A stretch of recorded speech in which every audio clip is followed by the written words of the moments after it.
Misteri kayu-kayu raksasa dalam banjir Sumatera.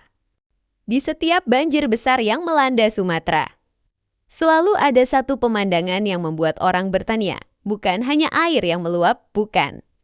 Hanya rumah yang hanyut, tetapi kayu-kayu raksasa, batang pohon berukuran puluhan meter, ikut mengalir bersama banjir. Kayu-kayu ini menghantam jembatan, menutup sungai, bahkan menghancurkan pemukiman. Pertanyaannya, dari mana asal kayu-kayu sebesar ini dan mengapa jumlahnya? Semakin banyak setiap tahun, fenomena ini sering terlihat saat banjir besar di Sumatera Selatan. Jambi, Riau, Bengkulu, hingga Aceh air sungai berubah coklat pekat, penuh lumpur, dan dipenuhi batang kayu besar yang saling bertabrakan. Sebagian kayu terlihat masih utuh. Bahkan ada yang masih memiliki akar, ukuran diameternya bisa mencapai 1 hingga 2 meter. Bukan kayu kecil dari kebun warga, ini adalah pohon hutan tua. Teori alamiah, longsor dan erosi.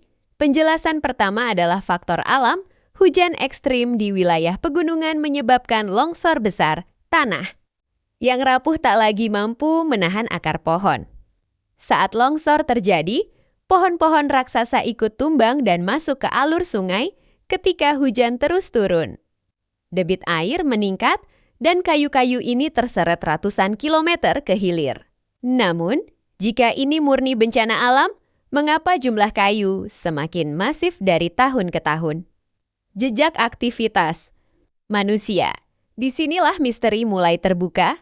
Banyak peneliti lingkungan dan aktivis mencatat pola yang sama, banjir besar tambah kayu. Raksasa, wilayah hulu yang hutan alamnya rusak parah.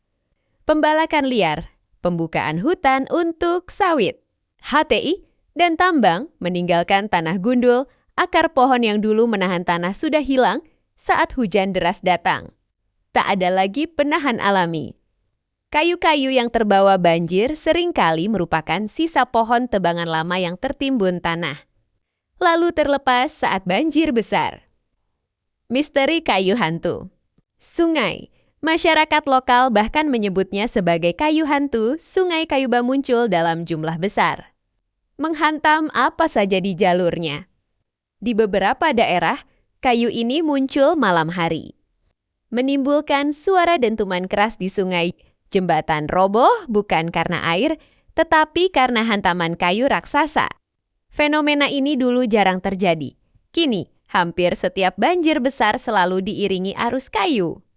Dampak nyata yang menghancurkan. Kayu-kayu ini bukan sekadar ikut hanyut, mereka menyumbat aliran sungai, memperparah banjir, menghancurkan jembatan desa, merusak perahu nelayan sungai, bahkan menelan korban jiwa.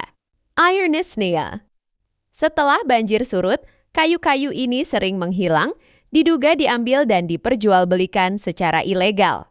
Menambah lapisan misteri baru. Peringatan dari alam, kayu besar dalam banjir. Sumatera bukan sekadar fenomena alam, ia adalah alarm keras dari hulu, sungai, tanda bahwa hutan penyangga telah rusak, tanda bahwa sungai sudah kehilangan pelindung alaminya.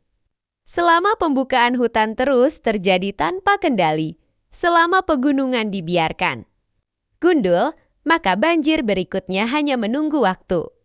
Penutup, kayu-kayu raksasa itu bukan datang dari misteri gaib, mereka adalah jejak kesalahan manusia yang akhirnya kembali lewat bencana. Pertanyaannya sekarang bukan lagi dari mana kayu itu berasal, melainkan siapkah kita menghadapi banjir yang jauh lebih besar di masa depan?